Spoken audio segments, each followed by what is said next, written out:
Thank you, Miranda, and thank you all for coming here in person and for all of you who are online. Well, where do we begin? Steve, we have to thank you especially today because it's 4 o'clock in the morning in India. So this is an indication of Steve's incredible dedication to give up a good night's sleep to talk to us again. So this exhibition, Steve, we're at the Bowers Museum, which is a gem of a museum that specializes in Asiatic art, Asian art. I know Asia has been a great source for you. How did you first connect? Uh, Actually, great to be with you, Peter. We go back a long way. I'm actually in Mandalay, Myanmar. Ah, One of my favorite places. Yeah, right from the beginning, going back, I don't know, 45 years, I've just been fascinated with Asia. I started in India. I was there for 2 years. It was going to be a 6-week trip. I just couldn't tear myself away. I was there for 2 years, and in that 2 years, I wandered in Afghanistan with some guerrilla fighters, and I just one trip led to the next, and here I am, 45 years later, literally still working in Asia. So it's been like a love affair for me to work in this part of the world. do you think it was due to the fact that you were brought up in a normal city like Philadelphia, not too much color on the streets? Where did the travel bug first hit you? Well, I was down in the laundry room at my grandmother's house in South Carolina, and she had this huge stack of Life magazines going back 20 years. And in one of those magazines, there was this, I came across a photo essay by Brian Brake, the great New Zealand photographer. Yeah. And the essay was on the monsoon. And as a 12-year-old boy, I went through this magazine and I just was captivated by this weather phenomenon, the monsoon, the heavy rain. And I thought to myself, whatever I do in my life, I want to go experience that monsoon. And so kind of fast forward, 25 years from then, I found myself in the monsoon in India as a photographer, documenting this incredible. So that was really kind of the beginning. Nobody in my family traveled. I had no curiosity really, other than that monsoon. But after high school, I lived in Europe for a year, and that coupled with this monsoon India kind of obsession led me to go over, and I just never came back in a sense. First slide, please. First slide. Can we put the first slide up? I might just add to that, Peter, that Oh. since 1978, and this is a hard thing for me to even wrap my head around. I've been to India 80 times. Wow. In addition to, maybe another 30 trips into Afghanistan to cover the ongoing, political turmoil there. So it's been, yeah, I guess in that, all those trips to Afghanistan, one of them was in a refugee camp in Peshawar, Pakistan, where I was literally on my way to lunch. It was about 11:30 in the morning, and I heard that there was a tent in this refugee camp, and I could hear all these girls, talking and reciting, and I thought, oh, that sounds like a school. So I kind of wandered in and I talked to the teacher, and in that classroom was this young Afghan girl. And as soon as I saw her, I thought, oh my God, this is the only picture I want to make in this classroom right now. And what was it about her that stopped you in your tracks? Well, she had these incredible eyes. I mean, actually, this kind of coloration, these sort of brown, sort of hazel, very light, very beautiful eyes, is not uncommon in Afghanistan. But these eyes were just sort of penetrating. And so I photographed some of her classmates, and I came to her, and she agreed to be photographed.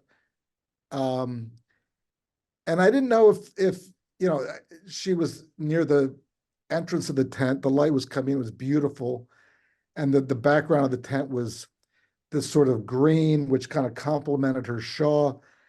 And when I got back home and I started going through the work, doing a selection process, this picture just sort of literally jumped out at me. And although you can see that she has a rip in her shawl and she has a bit of dirt on her face, but there's this kind of, I don't know, dignity or this sense of perseverance or fortitude that, I always thought kind of, I might be a refugee living in this poor, camp, but I still have the kind of the power to, keep going and to persevere against this. So I don't know, maybe I'm reading too much into it, but I just found, Well, there's a strength and a determination and an and energy that comes from her. she doesn't seem shy or sad or whatever. She seems like there's this sort of resilience I kind of see in her her face, and it's a picture which has continues to inspire people. I think uh, for whatever reason they with whatever they see in the picture. It's evidential because on my many trips to the exhibition, and the exhibition is full of many great photographers, many of whom are both our friends, like Salgado and Cartier-Bresson. I know was a great influence on you and on me. There's always a crowd in front of this one image, as opposed to many of the other great images in the exhibition. Why do you think this still is, all these years later? Can you define it even more? Yeah, there's it's captivating. It's there's a magic, something that's kind of the look. Uh, you know, it, I would never compare myself to Leonardo da Vinci, but there's something about the gaze, the Mona Lisa, and somehow uh, this particular look, this uh, that just kind of stays with you. Um, I think there's a harmony. I think there's a rhythm. I think it feels very authentic. It's a picture which you really can't duplicate. And she she's not she's very pretty, but yet it's not like a fashion picture. It's she doesn't there's an ambiguity a bit to her expression. She's not sad, it's not a smile. Uh, but whatever it is, it's genuine. It's a real. It's authentic, and a child Yeah. is a child, within any situation. Can we see the next image, please? Well, I've just fallen in love with it. This is my new favorite image, Steve. I haven't seen it before, and I know it's going to be in your new book called Devotion, which releases at the end of the month. How did this image come about? Well, it's in Korea. It's a monastery, and I've been drawn in Asia. I've been particularly drawn to Buddhist cultures, um, and Buddhism is very strong in Korea. And I was at this one monastery. I spent 3 or 4 days with the monks, and they had this lake near the monastery, and monks would go there and meditate and go out for walks. And this is just one afternoon, I saw this monk sort of staring into the So he space of wasn't the. you didn't pose him at all. You just No, happened to see him yeah. contemplating. And it just the tree and the elements and the rocks and the kind of the sky reflected in the lake, the pond. It just seems sublime and beautiful and meditative. It sure is. I mean, it certainly seduced me, and it just makes you want to be there and place yourself in that situation. Is that what the power of photography is for you? How would you define it for yourself? Well, for me, it's all about storytelling. It's about wandering the world. Uh, it's about observation. It's about telling how you see the world, my story, my diary of what's important to me, what I see that touches me, which I find profound, uh, situations, pictures that I want to share with friends and family and a wider audience. So to me, that's kind of what uh, some of these places are just so incredibly beautiful and moving that you're compelled to want to remember it, record it, and have it in your archive. And sometimes it's sort of it's hard to define. It's just something that's it's a feeling. This is such a beautiful composition. It's lyrical and tender and emotional. Next slide, Well, please. Tell us about this extraordinary image. this What is captivated Jodhpur. me was, I mean, the genius of this image to me is you have the couple standing on the terrace, which gives Yeah. such a human element. How did this come about? Uh, so this is actually pre-dawn. I mean, this is actually before the sun comes up, and so you still get a lot of lights in the homes that have kind of come on. And we were on a hill or another building nearby, and this couple who happened to live in that building were on the roof, and it's just an amazing location. One of my favorite places in India, and I've been there many times and photographed over many years, and I never get tired of you know Jodhpur. How much research do you normally do before you go to a specific location? Well, I don't do a lot. I know enough about a place so when I get there, I know where to start. I know Right. what's significant. I know the places.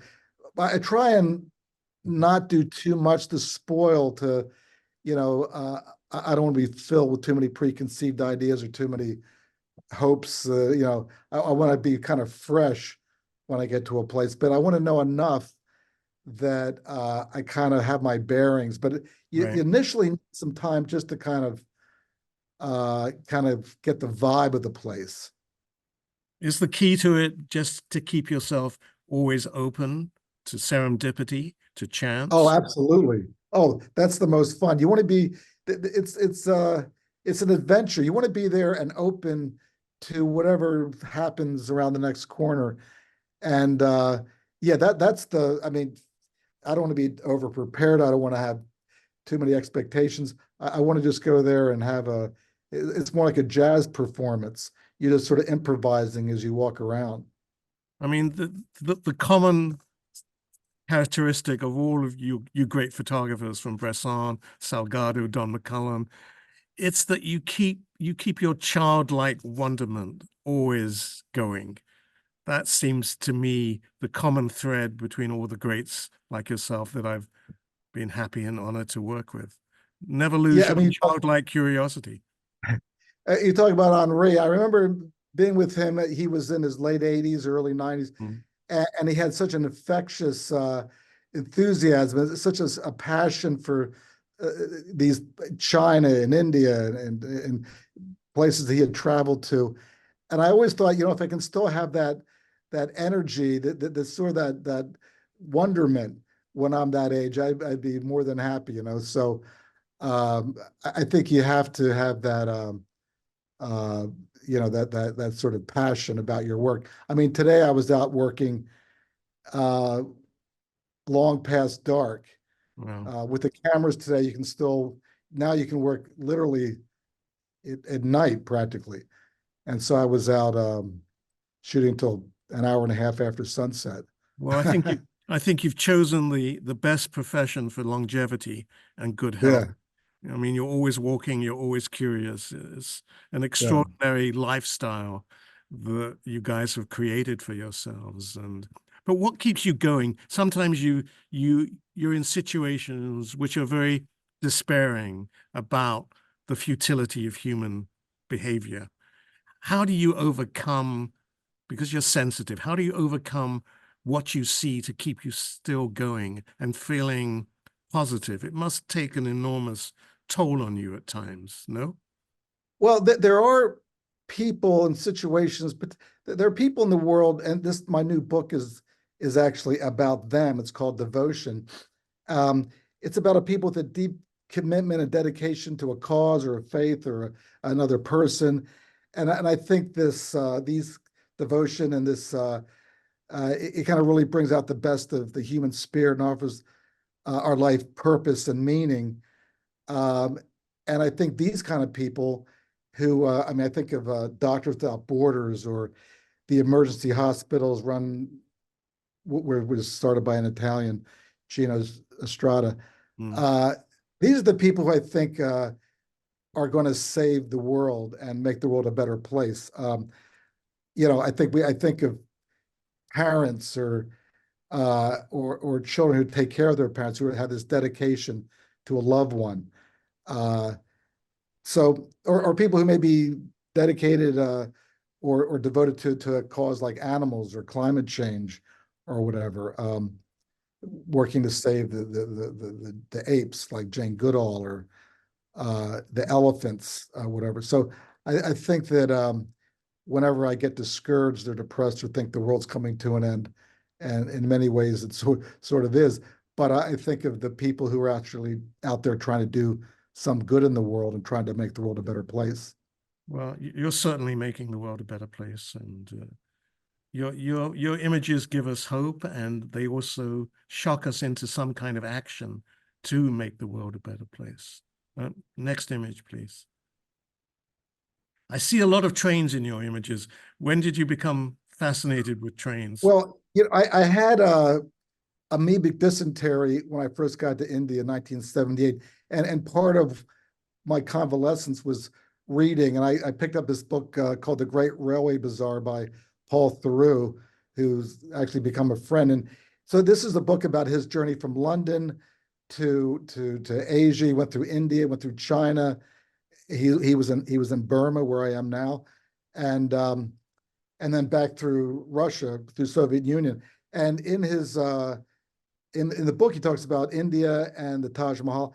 And I actually went there to kind of retrace his steps. And Mm. I thought to myself, sitting in my apartment in New York, I wonder if the train goes anywhere near the Taj Mahal. Wouldn't that be a cool thing to get a steam locomotive in close proximity of the Taj Mahal? And so when I got to Agra, I went to there's a train station called Agra Fort, and lo and behold, across the river there's this enormous railway yard with 10 or 12 tracks with lots of trains and engines, and I so this was a shunting track where they take the locomotive to change it on the train, and it goes so close. So I went back to this location. So I was actually thrilled that I was able to get this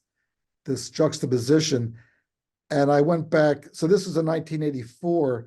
I went back about 15 years later, and the track was gone. The railroad yard is still there, but all those trees in the background have grown really high, and it was. I couldn't find the place where I'd taken the picture. I looked really carefully. Finally, I was able to sort of see approximately where I had made the picture. But so this is the piece that all the steam locomotives are basically Gone. gone. The track's gone, And so this is really a piece of history. It's an extraordinary image, and you got lucky, and your eye just goes to the red head treatment. Yeah. It's an amazing image. Next image, please. Tell us about this, another extraordinary image. Well, that's in Rangoon, which is now called Yangon, in the capital of Myanmar or Burma. Uh, so this was an old market. It was a British colonial outpost, and uh, so these nuns, these are female monks called nuns.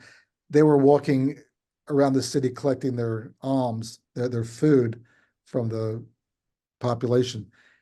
And I had gone out with monks many times. I'd go into the monastery and say, I'm doing this reportage. Can I go out with you? But this particular morning, this was just a chance encounter. And I saw these, it was raining, they had their umbrellas. And I got with my translator, I said, can you go up to the head nun and just explain to her that we respectfully would like to walk with them as they go through the city. And she agreed. And so I followed them for, I don't know, 20 minutes. And they walked past this in the market, next to the market, this old colonial building. And the color, the reds and the pinks and the yellows, it all kind of came together. And again, that building's gone, torn down. And it's just one of those great coincidences or serendipitous moments where all the elements, the background, those the blue barrels in the background, and it's just the magic of photography to be able to. You're out there looking, searching, hoping something will unfold, and suddenly, boom, there it is. You sure Hopefully, got you're lucky with prepared. the weather, Steve. I mean, it probably wouldn't be as Well, powerful an image if it was really harsh sunlight. well, I was in the monsoon. This is during the monsoon, Right. so it rained for like on and off for 3 or 4 months. The monsoon has been very lucky for you, right? It's a good companion Yeah, to have adopted. Next exactly. image, please. Wow. Here again, you're just seduced by the lushness of it, the color, the humanity of who is this man and what is he doing? Well, I was in Kashmir in India. I was there for about 3.5 months. And when I first got there, I saw these flower vendors applying, paddling around the lake, selling flowers to hotels and people's homes. And as soon as I saw, I thought, there's a picture in this situation. I'm going to remember it. I'm going to track them, and then eventually I would go to the market early in the morning at 7, meet them, and on occasion ask them if I could go around the lake with them as they sold their flowers. And so some of them agreed. And so in this case, I was actually following the vendor with my own boat.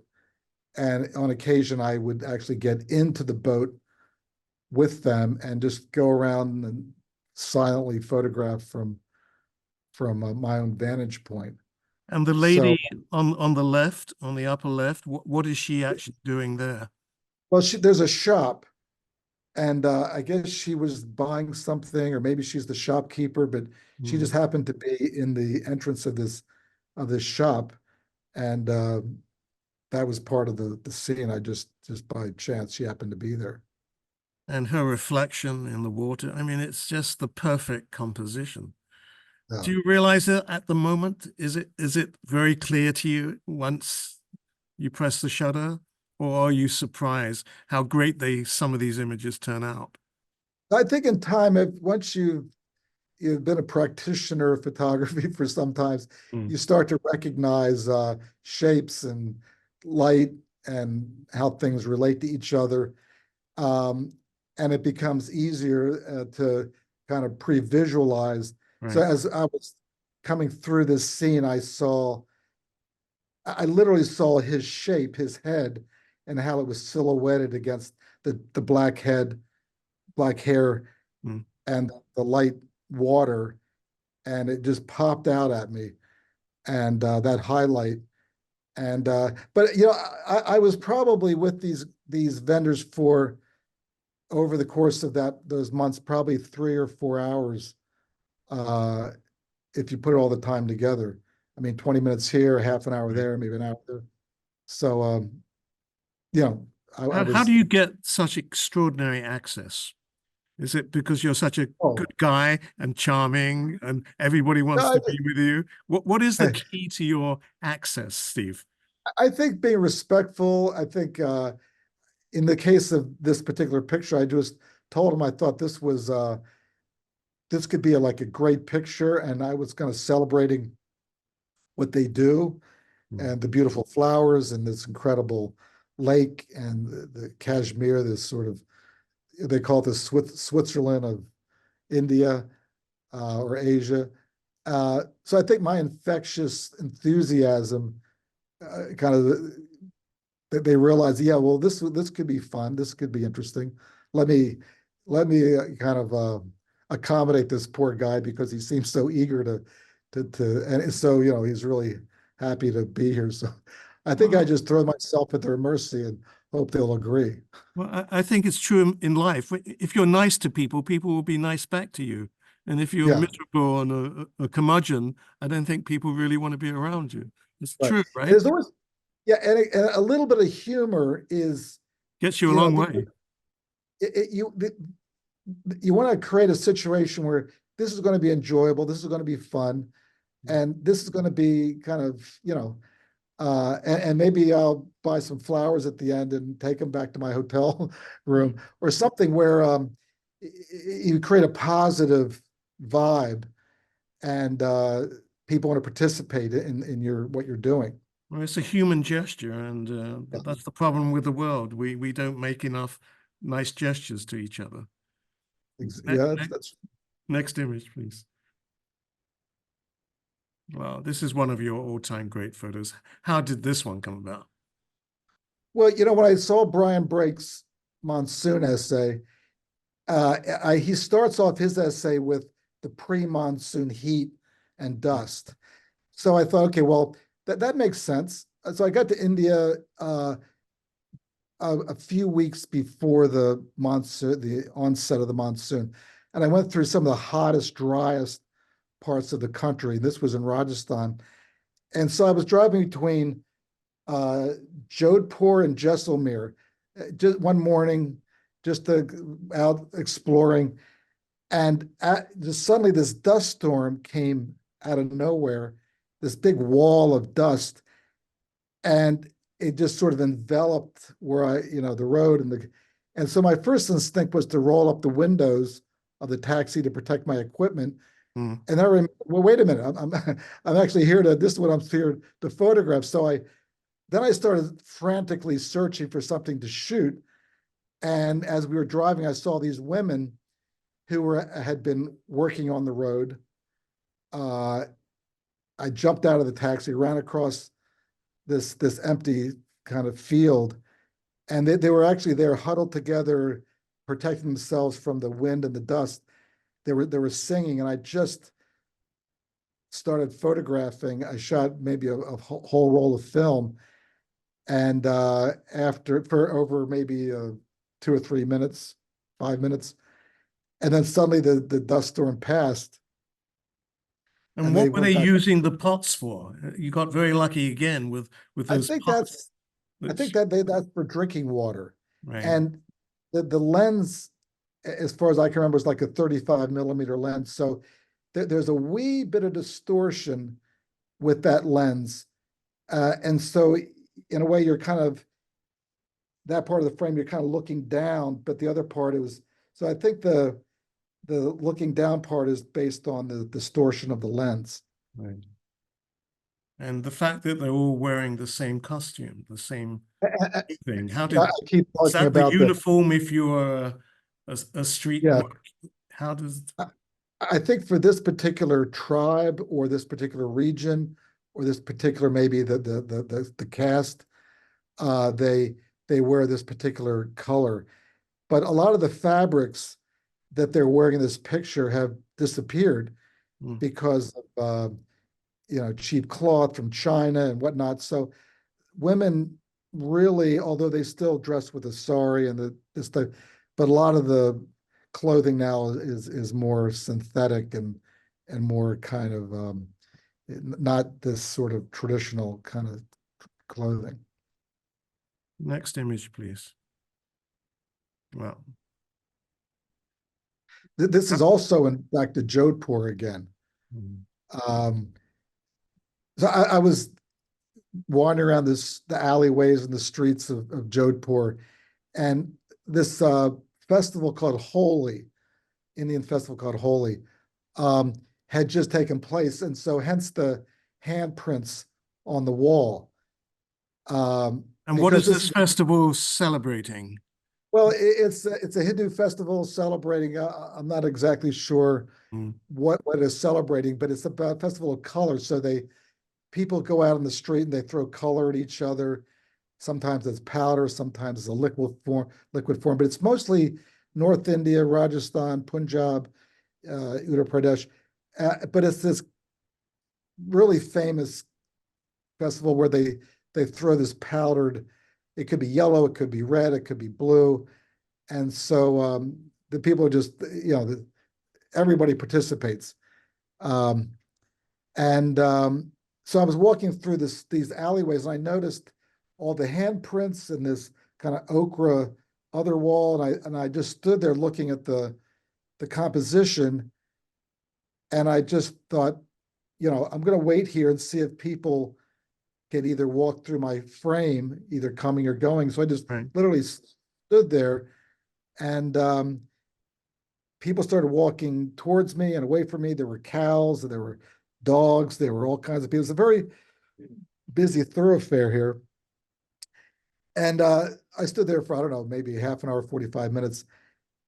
And I went back to the hotel, looked through my pictures, and I came back and I thought, this has a real chance of being an interesting image. So I went back the next day and stood there again, waiting for people to come and go. And out of the probably dozens of pictures I made over that time, this was the one that I thought was the most interesting, most successful. Is patience an essential ingredient to your craft? Well, for me, it is. I mean, finding a location is a common device among photographers. There's a mural, there's a landscape, and you're hoping that an element will come into the frame to complete the image, give it scale, to give it some sort of animation. So that's kind of what I was doing here. And I did the same thing last night here in Mandalay. There was a scene, and I just stood there for literally an hour, maybe an hour and a half, just waiting for people to move through this particular scene. And you're always hoping that something wonderful is going to come in. It's going to be just some great moment, looking for that incredible moment to happen. The coin of phrase, the decisive moment, that Henri, of course, did a book called The Decisive Moment, probably before I was born. Did you think you got the shot last night? Is it? I got a couple dozen. Great. I think are all. So I'm going to go through when I get home, I'm going to go through all the pictures. I'm going to select one that I think tells the best story well, yeah, I mean, because there's going to be a lot that I think are very successful, but I'm going to just narrow it down to one that I think is, and often in these kind of situations, there's a dog involved. Right. We know a lot of, there's one picture that Henri Cartier-Bresson took of two dogs on the street, which is the most magical picture I think I've ever seen. But there's dogs, and a lot of Kudelka has a famous dog picture. So I think dogs, especially in some parts of the world, really help complete a composition. So when you get home and you're narrowing down to the one or two key images. Do you talk to other people about it, or is it purely your decision, or do you trust other people for their impact, input as an editor, or is it just, no, this is the one I know is right. I'm not going to discuss it with No, anyone no, else. I definitely will talk to people. I know I've sent you I think Right. I've sent you a cover one of my books, and I asked you, Mm. you like this image or that image? I think it's important because sometimes we fall in love with an image, and sometimes it's maybe too personal.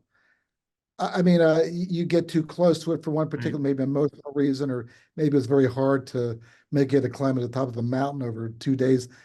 But you show it to a trusted colleague or friend, and they can come and say, you know what, I understand you broke your leg taking that picture, but I'm not sure that's the right picture for the book or the right picture for the cover. And then you have to trust them and maybe pick another picture, which may be just as good. But so I yeah, feel no, I I feel think very flattered you ask my opinion, and Salgado does too from time to yeah, time. So it's good to have an objective eye for somebody who's on your side, I think.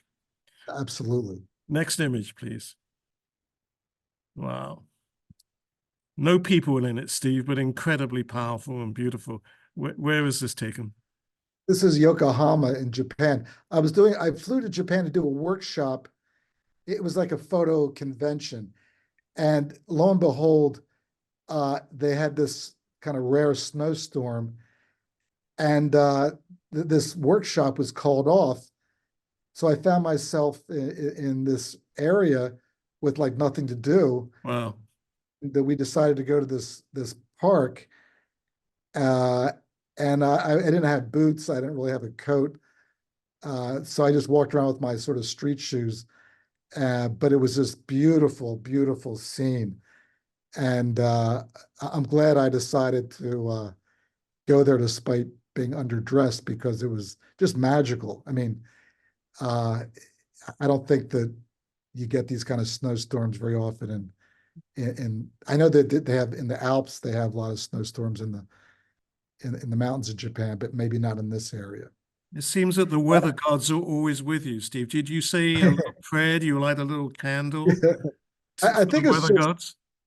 I think it's just trying to just being in the game, try and be present as much as possible. I love this. The boat is actually there's kind of a red.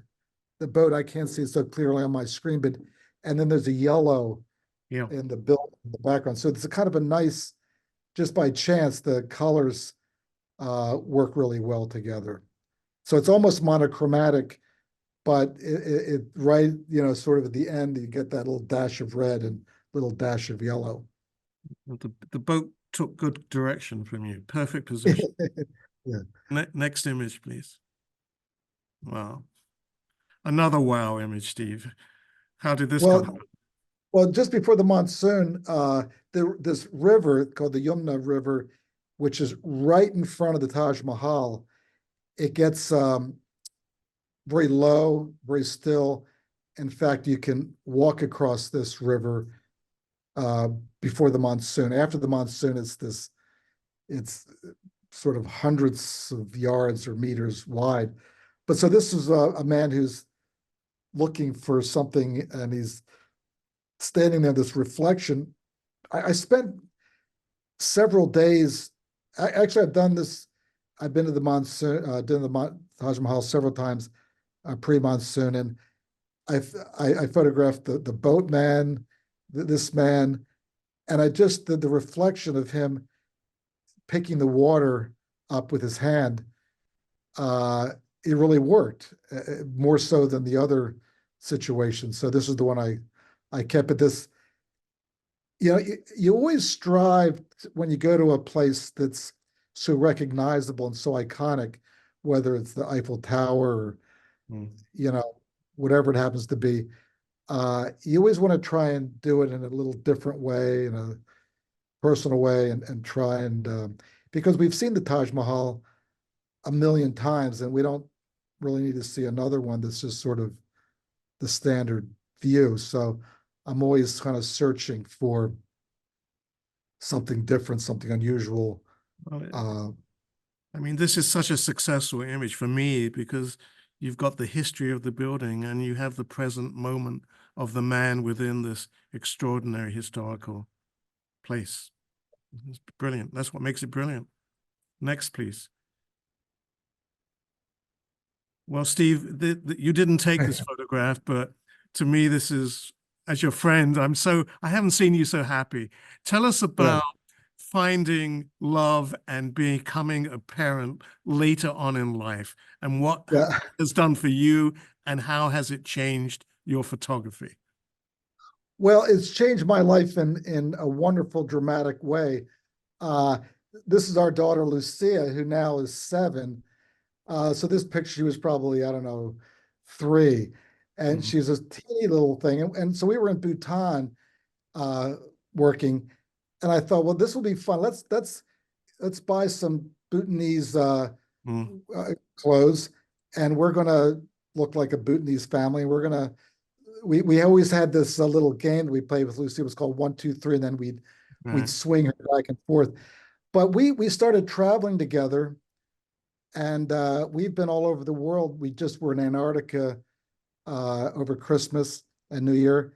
Uh, so she's been to like 35 countries. And we tried this 1, 2, 3 like last week, and Mm. now it just doesn't work anymore because she's too big.